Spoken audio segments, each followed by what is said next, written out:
అంతర్జాతీయ నిపుణుల బృందం ఇవాళ కూడా పోలవరం ప్రాజెక్టును పరిశీలించనుంది. ఇవాళ 3వ రోజు అంతర్జాతీయ నిపుణుల బృందం అక్కడ పర్యటించబోతోంది.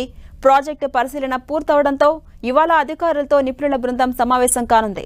అమెరికా, కెనడా నుంచి వచ్చిన 9 నిపుణుల బృందం కేంద్ర రాష్ట్ర జలవనరుల శాఖ అధికారులు క్షేత్రస్థాయిలో పరిశీలన చేసింది.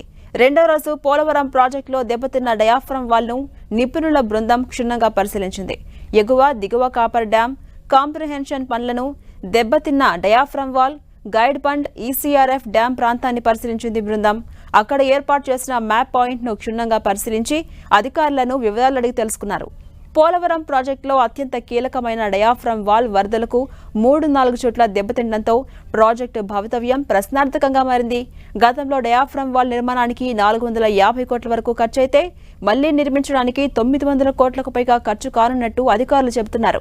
డయాఫ్రమ్ వాల్ ను మళ్లీ పూర్తి స్థాయిలో నిర్మించాలా లేక దెబ్బతిన్న ప్రాంతాల్లో పనులు చేస్తే సరిపోతుందా అనే విషయంపై సందిగ్ధం ఏర్పడింది. డయాఫ్రమ్ వాల్ నిర్మాణంలోనే ప్రాజెక్టుకు గుండెకాయ వంటి ఈసీఆర్ఎఫ్ నిర్మాణం జరగాల్సింది. దీంతో డయాఫ్రమ్ వాల్ నిర్మాణంపై ఏ విధంగా ముందుకు సాగాలనే దానిపై తేల్చేందుకే అంతర్జాతీయ నిపుణుల బృందాన్ని రప్పించారు.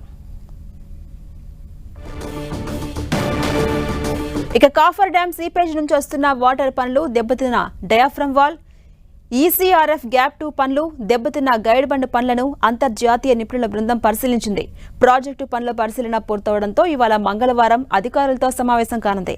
తొలి రోజు కూడా ప్రాజెక్టును సుదీర్ఘంగా పరిశీలించారు బృందం. మొదటి రోజే ప్రాజెక్టులోని అన్ని విభాగాలపై క్షేత్రస్థాయిలో పరిశీలన చేశారు. ప్రాజెక్టుకు సంబంధించి పలు విషయాలను అధికారులను అడిగి తెలుసుకున్నారు.